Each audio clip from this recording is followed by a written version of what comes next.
Om Namo Bhagavate Vasudevaya. Om Namo Bhagavate Vasudevaya. Hare Krishna. Hare Krishna. So we continue our discussion on Srimad Bhagavad-gītā as it is. We discussed first two chapters already. And in second chapter is actually, we can say, the summary of all Bhagavad-gītā. And many different topics are there. Arjuna realizes that he is perplexed, that he doesn't know what to do and what not to do. And he surrenders to Krishna, but not completely, really. Although he says, "I'm completely surrendered to you," but he doesn't surrender really, because he immediately said that I will not fight.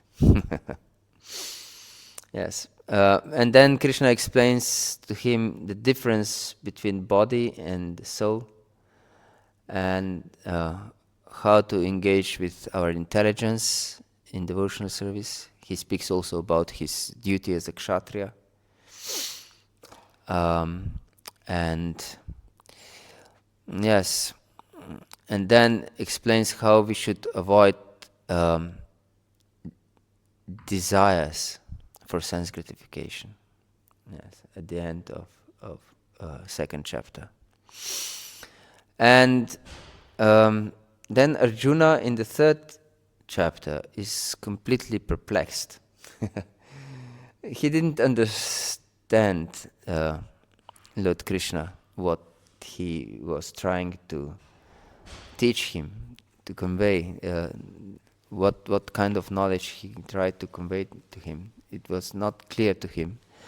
He was thinking that on the other side, Krishna is telling him not to engage in any work, and on the other side, he wanted him to fight. So it was really confusing for him. And so he said, "Please, definitely explain me now what is the best for me, fighting or not fighting." And then Krishna explains, Lokesmin vividanishta maya prokta mayanaga jnana gena sankhanam karma yogena yoginam. That I have already explained to you that there are two types of transcendentalists. One are jnanis and the other one are karma yogis. Or as Prabhupada explains, that these karma yogis are bhaktas because they engage in devotional service. And then he explains that even if we give up our duties, we cannot be free from the reactions of our life, actually. And we cannot achieve the goal of sannyasa just by not performing our duties. And then he says, "Nahi kashtit kshanamapi jatutishtatiya karma kriti karate hevashik karma sarapakritir jarganai." That not even for a moment we cannot be without any activity. Yes, so that means that everyone is active all the time, actually. Action is the symptom of life. Yes, we at least are breathing, if nothing else. Yes. Even if we don't eat, if we are living on prana, still we breathe, and this is some action. So no one can be without any activity. Yes. So, therefore, you should act. So, but because you are in material world, everyone is forced to act according to the modes of material nature. And if one, the main focus should be of everyone on our consciousness. And he explains this in the next verse. He explains that if one meditates upon the sense objects, but he's not engaging in these sense objects, he's and trying to present himself as a spiritual person, he's just cheater. He's cheating himself and others. Yes. Mityacharak sauchati. Mityacharak is a cheater. And that means that he doesn't engage his senses. That means, in other words, he doesn't perform his duties. Because whatever we do, we have to engage our senses.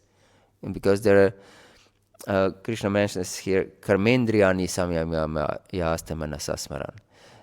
Karmendriyani means that we have two sets of senses. Gyanendriya, indriya means senses, and jnana means knowledge, and karma means work. So we have two types of senses. Knowledge acquiring senses, these are jnanendriya, eyes, because we can see what's happening. We get some information through eyes, through ears, through nostrils, through tongue. We receive different information from environment. So these are jnanendriyas. And then we have karmendriyas, working senses, like hands and legs and anus and genitals and mouth. These are working senses. So if one doesn't engage these working senses to perform some duties with these working senses, but he is thinking about enjoying with the senses, of course, then he's mityachara, or pretender and cheater. And much better, Krishna says, is one who performs his duties and just controls his senses. Yes. And he explains also that no one can live without work, even. So everyone has to perform some work, even for the living. Yes. At least we have to put some food into our mouth. This is also some kind of work. Even a baby has to work to survive. Yes. And then he explains something really important. And he says, Yagyartat karmanonyatara lokayan karma bandhana tadartam apikaunteya muktah sangah samachara. That one should perform his work as a sacrifice to me. Yes, for yagya. Yagya is one of the name of Vishnu. Yes. So every action should be done as an offering to the Lord. And in this way we'll be completely free. Yes. We'll be on the transcendental platform. If not, if we do anything for our personal pleasure, we'll be bound. Yes. It's very simple. If we do for Krishna, we are free. If we do for ourselves, not with this idea, I want to serve Krishna, I want to serve his devotees, then we are bound. And then Krishna explains the purpose of yagya. First he says that every action should be done as yagya for me. And then he explains that from the beginning of time, this yagya was given to people. It's interesting, in Bhagavad-gītā, Prabhupada translates this as Sahayagyah Sarštva Puruvacha Prajapati. This Prajapati translates Prabhupada as as Krishna, as the Lord. But in Srimad Bhagavatam, he translates it as Lord Brahma. The same verse. In one of his purports. So, whatever, even Brahma is acting and is working under the Lord's direction. So, both translations are valid. So we should know that Lord created this yagya at the beginning of creation for the benefit of human beings, for everyone. So we should take advantage of this yagya and perform it for the Lord's pleasure. And if we don't, we are thieves. Yes, it's explained that we are just thieves. And if we don't prepare food for the Lord's pleasure, we eat only sin. Yes. And this is very important to understand, because this world is very, we can say, dismal world, or dark world. Because it is explained in first canto of Srimad Bhagavatam, Ahastani sahastana padani chatushpadam, falguni tatra mahatam jivo jivasya jivanam. That one living entity is prey to another living entity. Yes. Very cruel world, we can say. But we cannot avoid it. That is the system. Because whatever body we have, with such food we have to sustain it. Our gross body is organic matter, isn't it? So we can sustain organic matter by organic matter. So we have to eat some other living entities who are also organic matter. But our subtle body should be fed by subtle things. For example, our mind and intelligence should be fed with such a food. For example, music, art, philosophy. This is subtle food. Yes. And our spiritual body should be fed by spiritual substances. So always we fed the body with the same substances. Understand? It's very simple, actually. We cannot feed our gross body by just subtle things like art or philosophy. Yes. Yes. And we cannot feed our subtle body with gross food, organic food. We can not be satisfied only with food. At least if we are an advanced living entity. If you are not completely on Anamaya platform. Yes. So he explains that if we kill other living entities, and we have to kill them if we want to survive, if we want to sustain our body, we have to kill other living entities with which body we have to feed our body. Even if we eat just fruits, we also kill seeds inside fruits. Fruits are meant as a food for a seed, isn't it? So, and there are plenty of different living entities in fruits. And yes, and of course, if we eat plants and grains, these are all living entities. Yes, so they're killed to sustain us. But if we offer them to the Lord, prepare them as an offering, then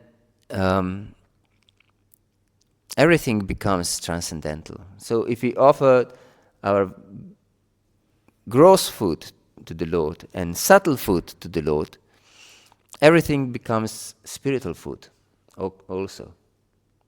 Yeah, so this gross food becomes spiritual, and also subtle food as philosophy and art and music and so on. If it is meant for the Lord's pleasure, it becomes also spiritual. So this is the secret how to transform matter to spirit. Yes, and Krishna is explaining here. And if we perform these sacrifices for the pleasure of the Lord, or pleasure of the devatas even, because the devatas, here Krishna mentions mainly devatas, or demigods. But we should understand that devatas are also Lord's devotees. So if we fulfill the Lord's purpose and we live according to the Lord's system, then everything is perfect. Of course, if we don't have transcendental consciousness, as Lord explains in the beginning of this yagya system, that everything should be done for Him, then we are just bound, as Lord explains. Even though we can live in harmony with the demigods and so on, we can live in harmony, but we are bound and will just rotate in this material world, up and down. But if we perform for Krishna, then everything is perfect. And he explains then, if one doesn't, if we perform these yagyas, everything will be in abundance. There will be rain and there will be food, enough food for everyone and so on. But if we don't follow this chakra, yagya chakra, why this chakra? Because when we offer food to and other things to demigods, there will be rain, and there will be grains because of rain. There will be food, and the food will be again offered to the gods, and there will be again rain, and so on. Therefore, this is a chakra. And if one doesn't perform this yagya chakra, he lives in vain. Lord Krishna explains. But then he emphasizes something which is really important for us who try to be transcendentalists. And he says that if one is transcendental, Yastvatma ratir evasyat atma triptascha manava atma nivatra santustas tasya karam navidati. So for him, there is no duty to perform if he's completely on transcendental platform. Yes. There is no duty to perform. And then he explains, but even though there is no duty to perform, he has no reason to not perform his duty. Yes. And then he gives a conclusion, tasmat. Tasmat means therefore. And whenever there is this word tasmat used in Shastra, it's a conclusion. Tasmat asakta satatan karyan karma samachara. Asakta asatam achara karma parama noti purusha. So you should perform your work without attachment. Asakto hyacharan karma purama punoti purusha. And in this way you will attain the Supreme. Yes. You will attain the Lord. If you perform your work without attachment, for the Lord's pleasure, you will attain the Lord without any problem. And he states that there are different personalities that were performing work like this. And then he says, very famous verse, Yat yat achariti shrishtas tat tat vetarojana sayat pramanam kuruti lokastat navartate. That you should give good example to other people. This is also your duty. Not that just fighting is your duty. You are also the leader. And everyone is some kind of a leader. Shipanchatatva ki. Everyone is one kind of leader. And our example is extremely important for everyone. So, therefore, Lord Rishabhadev in 5th canto of Srimad Bhagavatam explains, Gururna sasyat, svajanona sasyat, pitana sasyat, janina sasyat, devam natatsyana patishcha sasyana mocheti aksamapiti. If one is not able or willing to deliver those who are dependent on him, he shouldn't become a guru. He shouldn't become a father or mother or husband or even deity or a relative. Yes.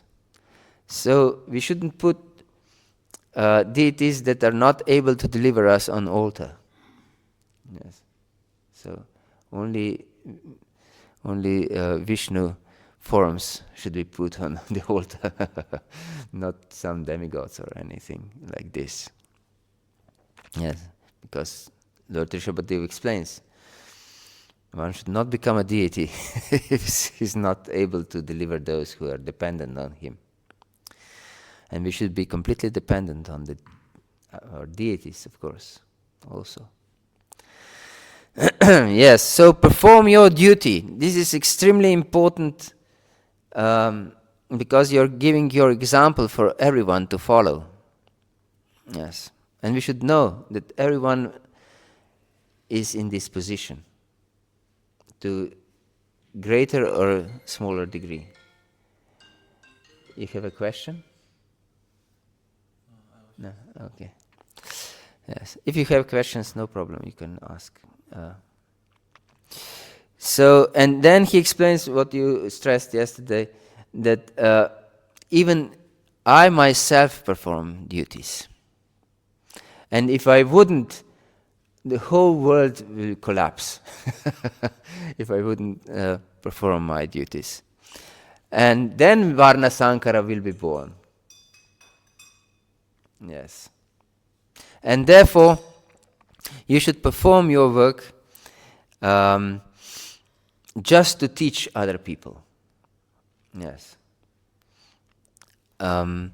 Because if there are ignorant people who cannot understand spiritual principles, they shouldn't be advised not to perform their work. Yes. They shouldn't be advised to take sannyas. For example, you wanted to take sannyas. Yes. So, you shouldn't take sannyas because then people will take your example and give up their duties and also when they will go to the forest. Yes. So you should lead people for their good. Even if you would be qualified for sannyas, let's say, but you are not, because we explained in second chapter that karma nyeva adhikarasti. Your adhikar is karma.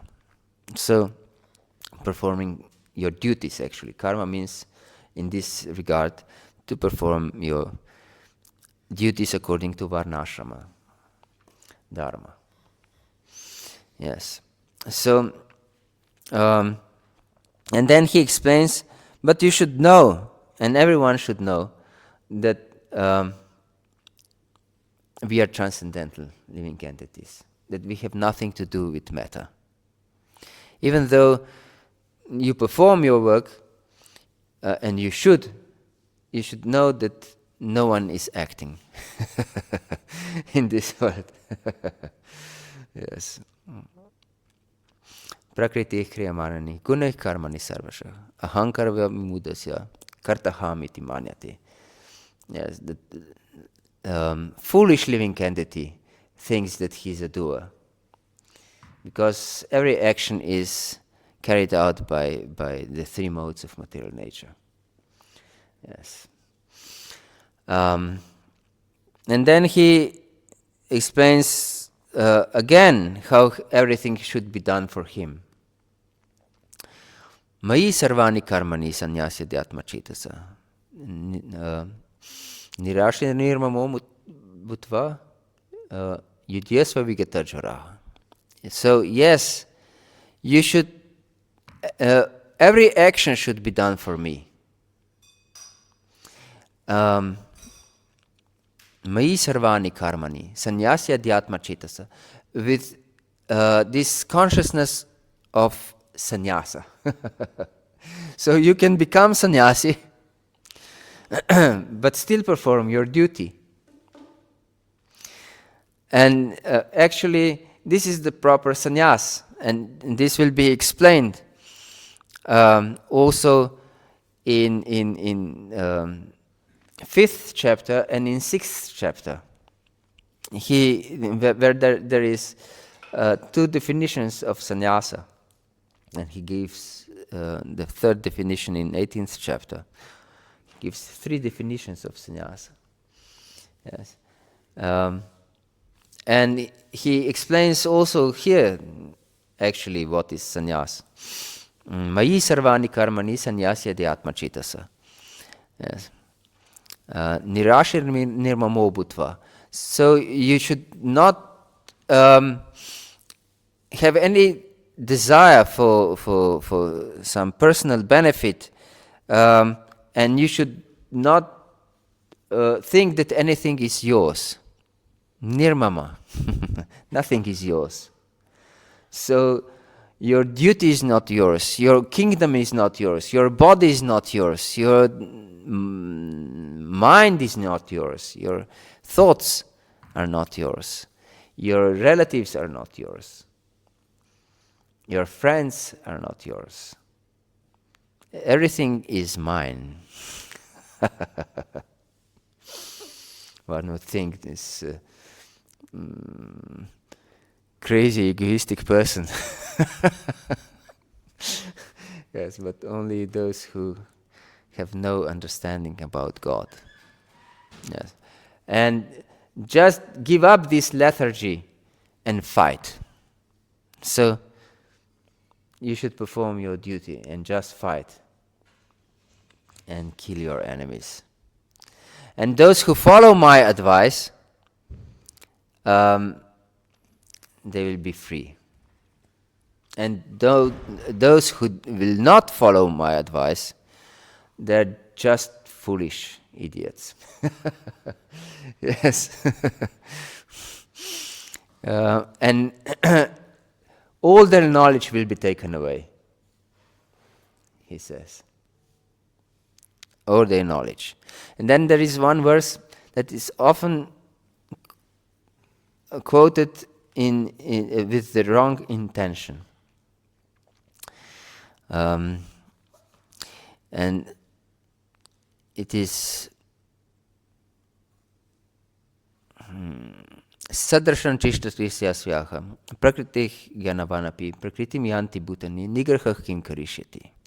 So that everyone performs his work according to his nature. And what's the purpose of neglecting our nature or denying our nature? So many times people think that this verse is about not denying our desires. Yeah, so we can have what's the translation given by Prabhupada? For this verse. Yes. Every man of knowledge acts according to his own nature, for everyone follows the nature he has acquired from the three modes. What can repression accomplish? Yes, what can repression accomplish? So many times even devotees think that this is what can repression accomplish. That this means that we should engage our senses in sense enjoyment. And they are quoting this verse, what can repression accomplish? But he is teaching Arjuna, who wants to give up his duties. And he is explaining to him, you should perform your duties according to your nature and not become a sannyasi. Give up your nature, because sannyasi is not in your nature. What can repression accomplish? Yes, what does repression accomplish? Nothing. Yes, so you should perform your duties according to your nature. And then he goes on in this same mood. Yes. And then he explains that this raga and dvesha, we were speaking about raga and dvesha, I believe, in one of our lectures, because this raga and dvesha are the consequence of our false ego, and the false ego is the consequence of avidya, because we are illusioned. We think that we are this body, and gross and subtle body, and then we have raga or attachments to those things that we believe that support our existence, and we hate those things that we think that they endanger our existence. Yes, and therefore we are extremely afraid of losing our existence, and that doesn't mean only death. It means also our reputation, our friends, our young age, our beauty, our strength, our wealth, everything that supports our existence, actually. We are afraid to lose these things.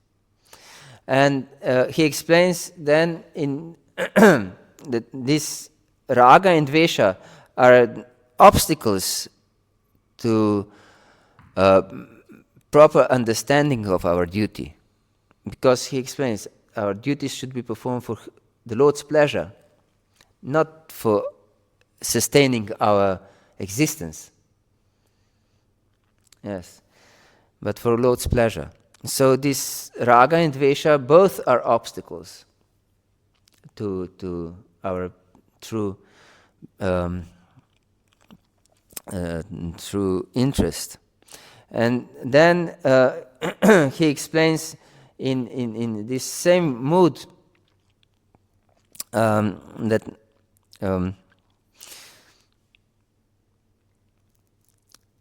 we should perform our duties according to our nature.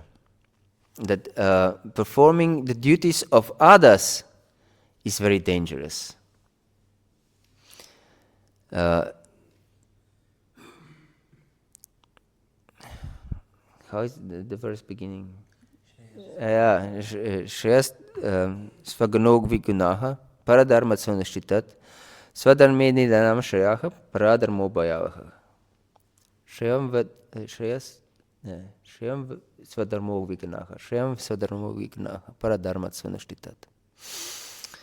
Yes, and it's much better to perform our own duty even if we perform it not perfectly, than to perform others' duties perfectly.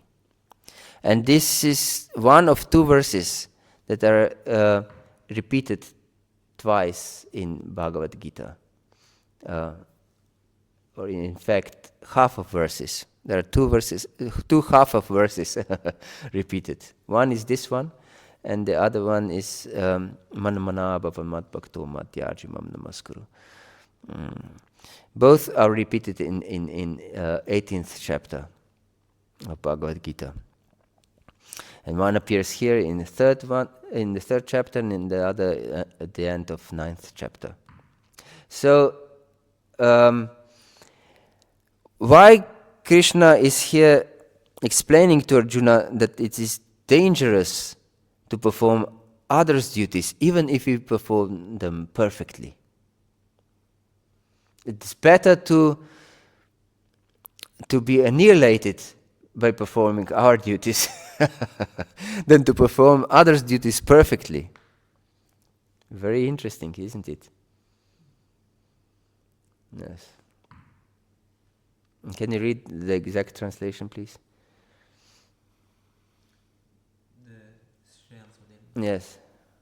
It's far better to discharge one's prescribed duties, even though faulty, and another's duties perfectly.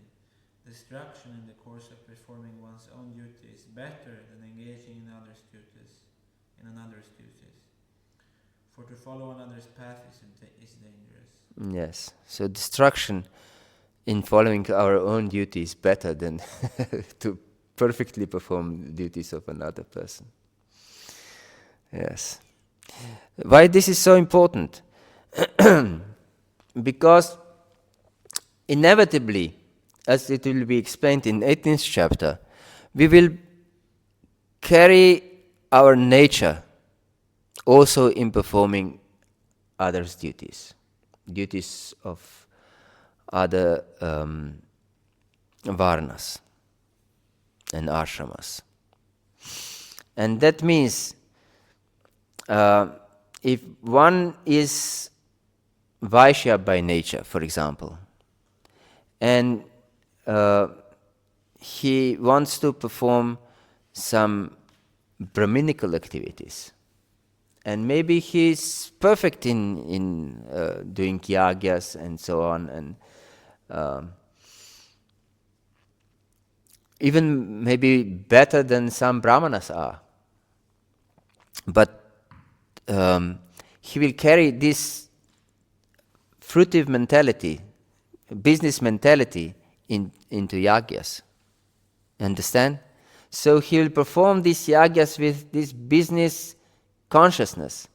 I have to do business with these yagyas. And so the whole trust in Brahminical culture will be lost by people.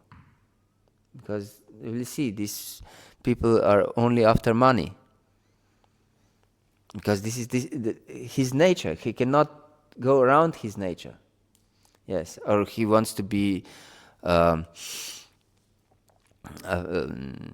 physician and doctor.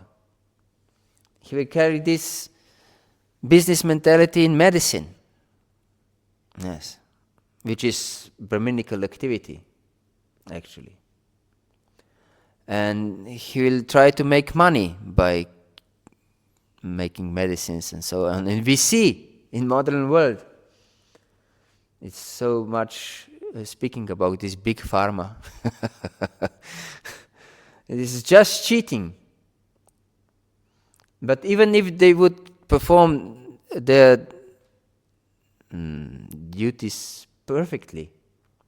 That means it would be only clean medicine. Still, because of this profit orientation, it's losing trust in this Brahminical activity, actually. Yes. So the whole society is destroyed if we perform duties of other people with our own nature, which is against these principles of other duties. Yes. Even though on the surface, it seems that we perform something perfectly, even better than those other people. Yes. Yes, please. How is this relation to when Prabhupada said, do the needful? Do the needful. Yes. We should know that devotees are beyond Varna and Ashrama. Yes. So we should, and the most important factor is that we should follow the instruction of our spiritual master. So, to do the needful means to follow the instruction of Srila Prabhupada. And if we perform in this consciousness that we follow the instruction of Srila Prabhupada, we are actually in devotional mentality, which is beyond Varnashrama Dharma. Yes. This is most closely resembled to Shudra mentality, actually. Because Shudra is a servant. And it's interesting that in Srimad Bhagavatam you will see different boons if you read certain stories and leelas from Srimad Bhagavatam. There are different boons for different varnas. Brahmana, for example, will become knowledgeable in 3 Vedas, for example. They will know all Vedas perfectly. Kshatriyas will conquer the world, become kings of the world. Vaishyas will become rich, will have many cows and extremely rich people. And Shudras will develop bhakti. And Shudras will become devotees. So the best blessing is for Shudras. Because Shudra is naturally, this is his nature, this servant, isn't it? Yes. Just a servant. And this should be our mentality. We are just servants. Just servants. Therefore, it's so difficult for other 3 varnas to become just servants. Yes. Hare Krishna. I thought that we'll at least discuss 3 chapters today. I can see you hardly finish one. And then Arjuna asks something very interesting. Atakana prayuktamam papam charati purusha anichanapi varshna baladeva niyojita. That there's something very peculiar, Krishna. Please explain me why is this like this? That one performs sometimes and often even something even against his will. What's this force that one forces that he does something that he even doesn't want to do it? And then Krishna explains, Kama yesha krodha yesha rajogana samudbhava mahashano mahapapma vidanamiha varinam. So, for example, I would refrain from fight because I want to take sannyas. And someone else is performing the work of that he shouldn't do. He neglects his own duties and performs the duties of someone else. Why is like this? Or even we perform some sinful activities that we don't want to perform them. We don't want to perform them, but still we are forced to do them. And Krishna explains that it's only lust. It's only lust.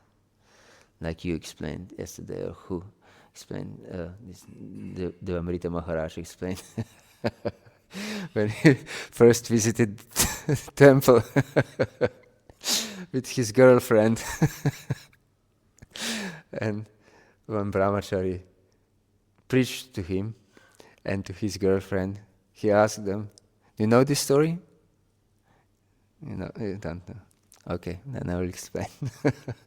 As I've heard from Parampara. And this brahmachari asked both of them, what's the basis of their relationship? And they said, we love each other. And he explained, this is not love, this is only lust.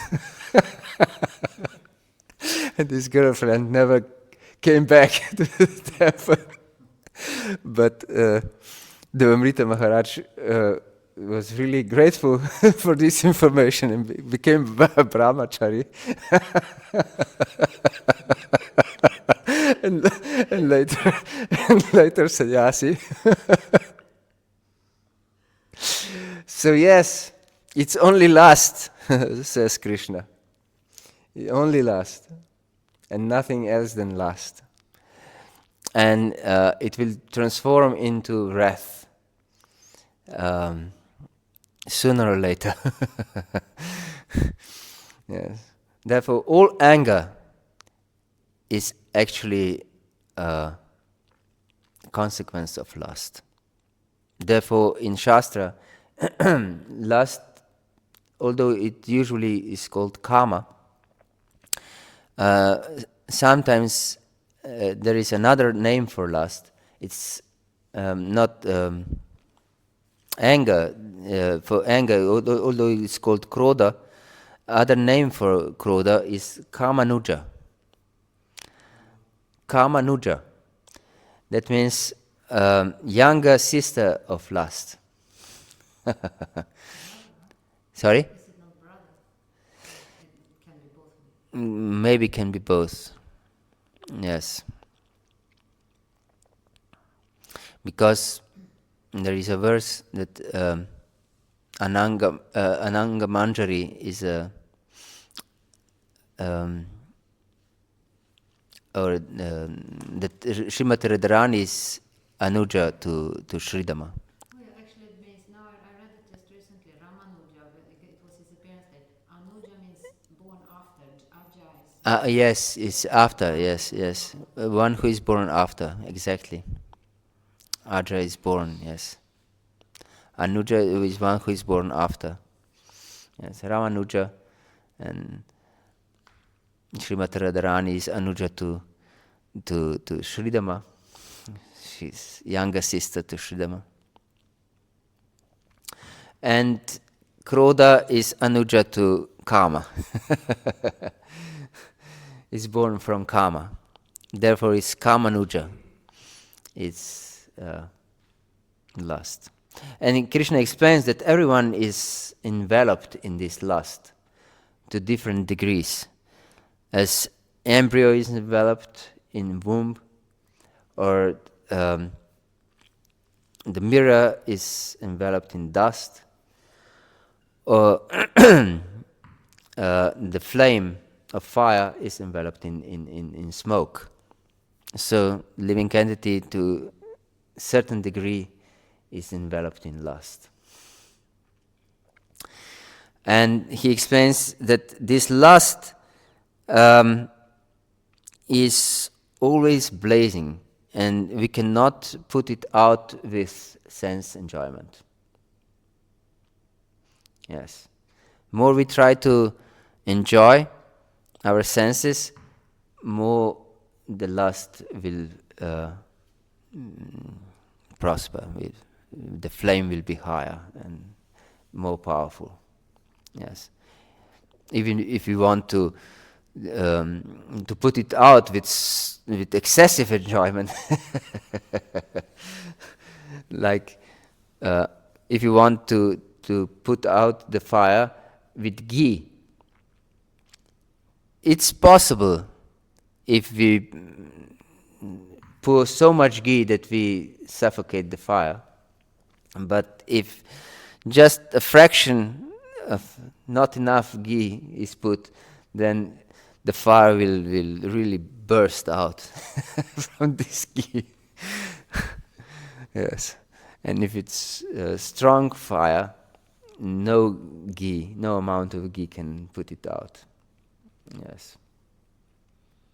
So we should not try to put out our lust by lustful engagements. It will not be successful. So he then explains where this lust is covered, because he explains that this is Vairinam, this is our deadly enemy, is lust of every living entity. This lust is our deadly enemy, so we should know where this enemy is hidden. Yes. Indriyani manobuddhirasya ucheti. Etar vimoha yatyasha.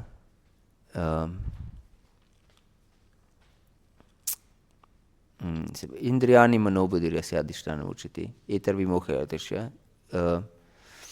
What's the last? Jnana avritya dehinam. Jnanam avritya dehinam. Yes, so this lust covers our knowledge and is hiding in indriyani, mano, and buddhi. That means in senses, in mind, and intelligence. So we should know very well where it's hidden, because it's our deadly enemy, and usually we perceive it as our friend. And this is very dangerous if we perceive an enemy as a friend,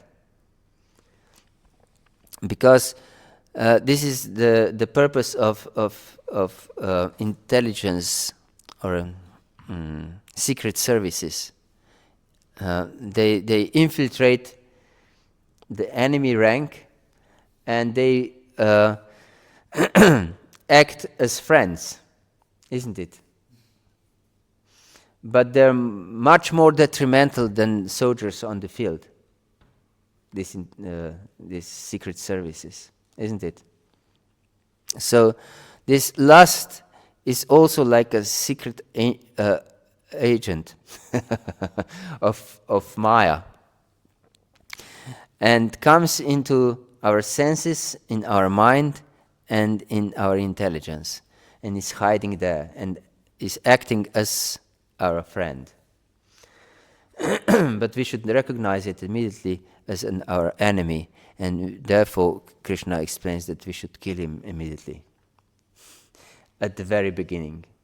Yes, tasmat tvam indriyani adau. Adau means at the beginning. Tasmat tvam indriyani adau. Niyamya bhartarshaba. By niyamya, by controlling our senses, papmanam prajahihinam, jnana vijnana nashanam. And you should kill this destroyer of jnana and vijnana, of knowledge and realization. Yes. If you want to have realization, we should kill lust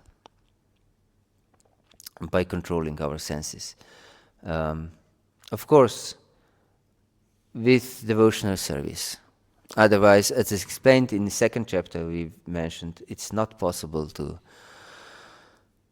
not engage in lustful activities if we are not devotees. Therefore, no jnani can control his senses without bhakti, even. Only by bhakti we can achieve anything, actually. Yes. And then he explains that senses are above the dead matter, and then mind is beyond the senses, and intelligence beyond the mind. And therefore you should, with spiritual intelligence, curb this enemy of lust. And thus concludes the third chapter of Bhagavad-gītā. Hare Krishna. Is there any question or comment? Yes, please. I was thinking a little bit about yesterday. This dishonor is worse than death. Yes. What does dishonor actually mean in this regard? Because sometimes we would do things that in the eyes of ordinary people would be like dishonorable. So what does Krishna, what kind of dishonor is he speaking about in this situation? Yes, we may perform some activities that may be dishonorable in the eyes of general people, but these activities are not dishonorable in devotee association. And we base our life on devotee association. So if we would be honorable devotee and we would do something that is honorable in the society but dishonorable in devotee association, it would be worse than death for us. You understand? If it would be found out. Yes. So it's important what we, as I explained before, what we consider our world. Understand? And therefore we are attached to those things that support our existence, and we hate those things that we think that they're against our existence. So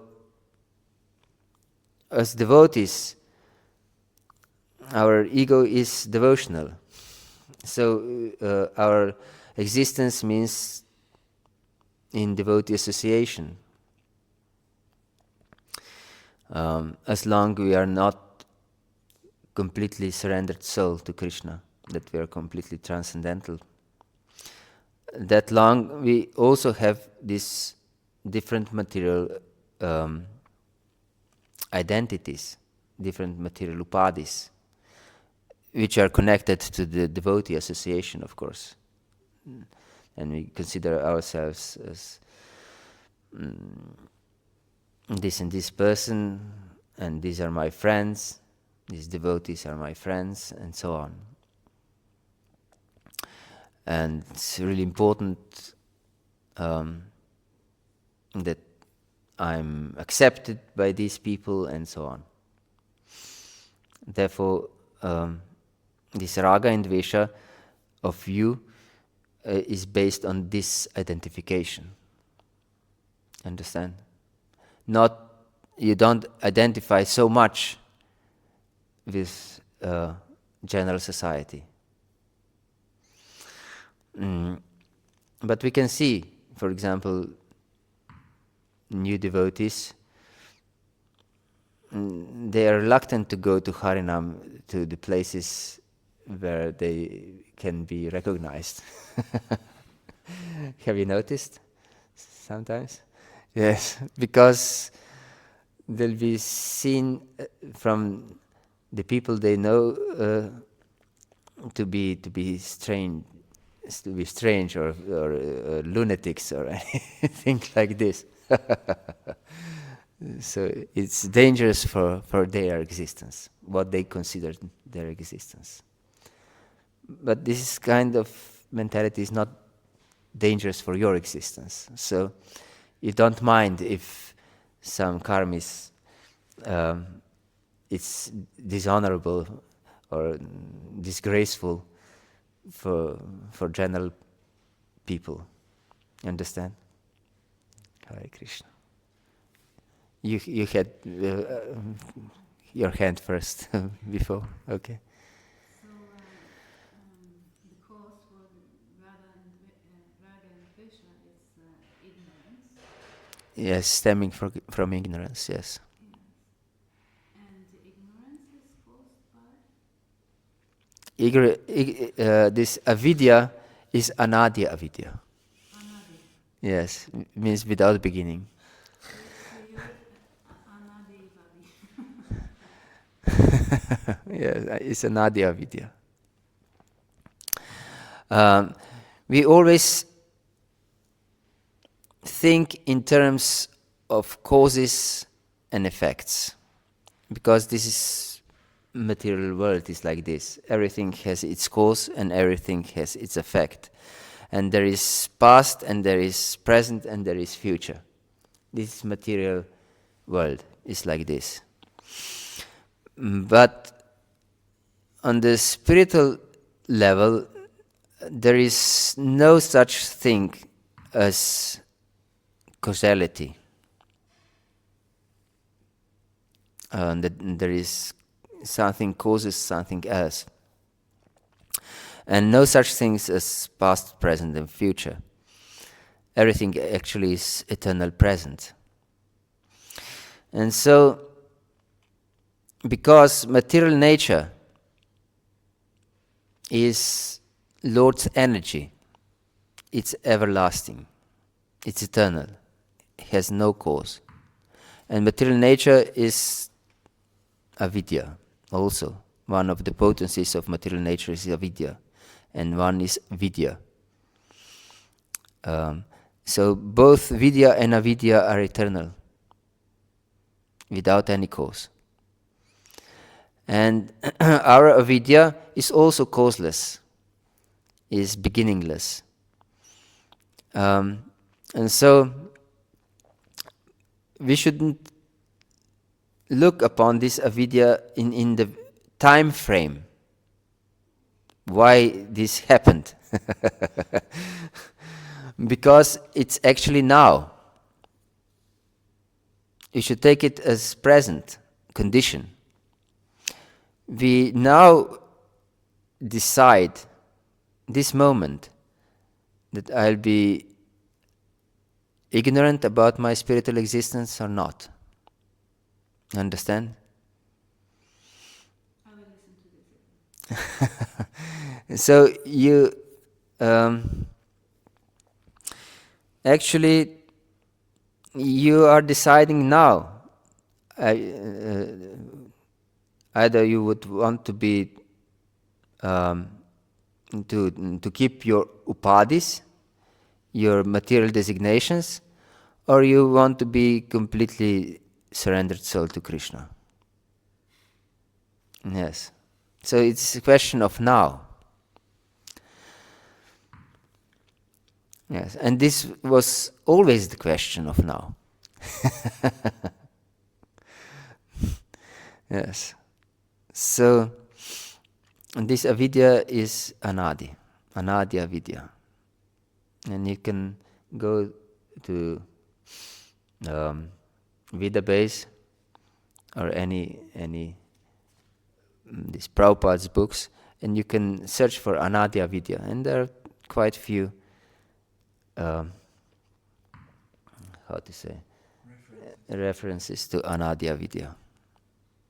Yes, this avidya is anadi. Adi means beginning, and anadi means without beginning. Yes. Hare Krishna. Is this okay? Yeah, but I'm thinking about all the Prabhupada's preaching and all the direct statements that we actually come from the spiritual world. Yes, there are different direct statements. For example, in third canto of Srimad Bhagavatam, Prabhupada explains, he says that the conclusion is, that means Siddhanta, that no one falls from the spiritual world. So, we should harmonize those different statements. And we should know that we have the opportunity to live always in the spiritual world. So no one who is on the spiritual level falls on material level. But as we are spiritual entities, we are always in the spiritual realm. So immediately when we forget that we are spiritual living entities, we fall into material world. Understand? From spiritual realm, because we have nothing to do with material realm. But immediately when we forget this, we are in material realm. This is beyond. Yes. Not always. We hear this regularly.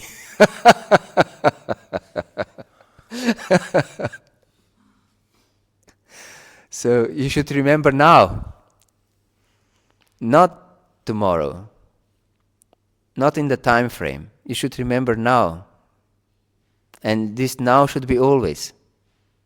That I'm just a servant. I'm not this body, I'm just a servant. Understand? This is beyond achintya kalu bhava natam starkina yojayet. Prakriti bhayah param yacha tadachintasya lakshanam. It's beyond logic, because logic is material. It's function of the intelligence. But it's beyond intelligence, because intelligence is material element. So everything that is spiritual is beyond material. So with our intelligence and mind, we cannot penetrate the spiritual existence. Hare Krishna. Yes. Just you said this verse, Yagya tat karmanonyatra, that by doing devotional service we become free. Yes. So when we do devotional service in lower modes, like the mode of passion for the sake of name, fame and glory, so how does it work then? Because it's still devotional service, but it's with selfish motives. Yes, there are. Then can be devotional service can be performed in different modes. It's explained in Srimad Bhagavatam.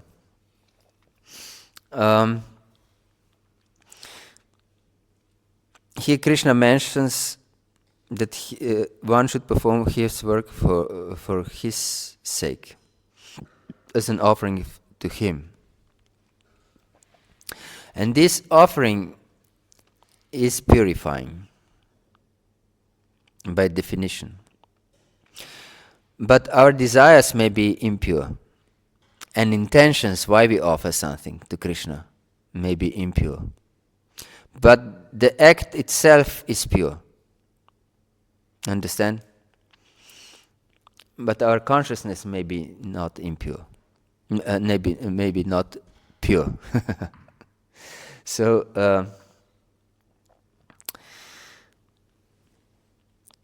because we turn to the Lord, Om apavitrah pavitrava sarvavastanga topiva yaksmarit pundarikaksham sabhya bhyantar shuchi.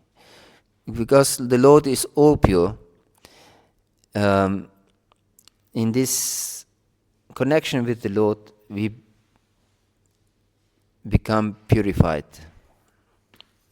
Of course, if the more our intelligence and consciousness is engrossed in lower modes, the longer it will take to become purified. But still, therefore, Prabhupada stressed so much that we shouldn't change anything, just add Krishna. But we know actually that we have to change everything. But he didn't preach like this. Yes, he preached, you don't have to change anything, just add Krishna. And he said for the drunkards, that they can continue to drink alcohol and meditate how this wine is the taste of Krishna. Yes. Because this contact of their consciousness with Krishna will slowly purify their existence. Yes. And they will be able to give up wine and different material addictions. Yes. Is this okay? Hare Krishna. You had a question. Yeah. Two questions. First question is in the fourth sloka of the third chapter. It says that not merely by abstaining from activities, naishkarmya, like inaction, Yes.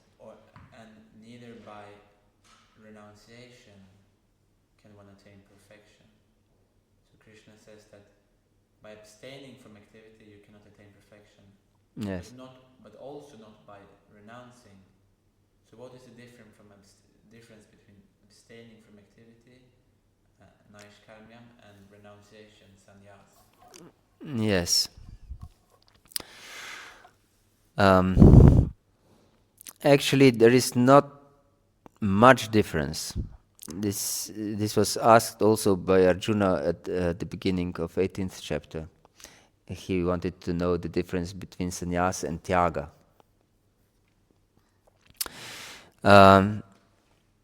Abstaining from activities, that means that we would have to perform certain duties, but we don't.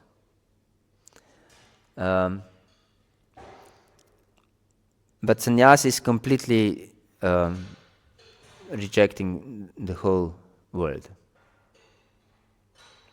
Understand? And sannyas, can it refer to the ashram also, or no? Yes, basically it is ashram. So if you just change ashram, nothing can be accomplished by just changing our position. This is what Krishna wants to convey to Arjuna. If you just change your ashram, you will not change your nature. You will not change your consciousness. And therefore, you will not be successful. For example, you are a fighter. And if you take sannyas, you will and you will live, for example, in the forest amongst the sages who are also sannyasis, like you, and there will be some dacoits coming and want to rob these sannyasis or do whatever, I don't know. You will kill them all immediately because it's your nature. Kshatriya nature, you have Kshatriya nature and want to protect by very nature. So you cannot change your nature by changing your social position. So therefore he's teaching him, even if you completely reject all activities by taking sannyas, or you abstain from work, from some work,